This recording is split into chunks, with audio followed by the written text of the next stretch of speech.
ચાલો નમસ્કાર મિત્રો, આજે આપણે સીએટી ની અંદર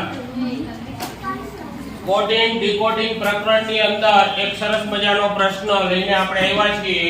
CAP ને સંકેતિક ભાષામાં DBQ લખાય તો BAT ને કઈ રીતે લખાય? તો આ દાખલા માટે તમને ABCD આવડવી જોઈએ। તો સૌપ્રથમ તમારે ABCD લખી લેવાની કામ તમને મગજમાં હોવી જોઈએ। ચાલો પહેલા CAP અને એની સામે આપી દીધું છે DBQ।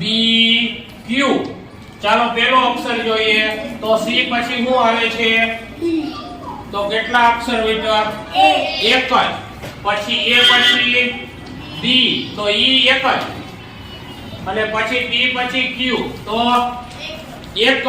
હવે આપણને આ સંખ્યા પછી કયો સંખ્યા આવે ને ઈ આપણને શોધવાનું કીધું છે। અહીંયા ખબર પડી ગઈ કે એક જ અંક લેવાનો છે પહેલો, તો અહીંયા આપણને આપ્યું છે B A T। ચાલો B પછી શું આવે? C તો પેલો C લખું। A પછી શું આવે? B તો B લખું। T પછી શું આવશે? T પછી U। ચાલો કયો ઓપ્શન છે આ? C B U તો C ઓપ્શન છે। ખબર પડી ગઈ? ચાલો હવે જે એક દાખલો L A T E અને એનો સાંકેતિક ભાષા આપ્યો છે M B U F। ચાલો L ક્યાં છે આમાં?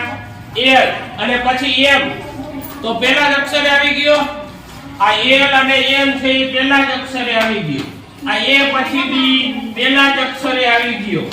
પછી T પછી U પહેલા જ અક્ષરે આવી ગયો।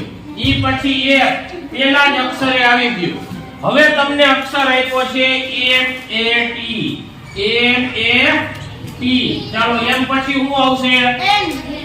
N પછી A પછી B પછી T પછી U તો B N B U આમાં ક્યાં છે?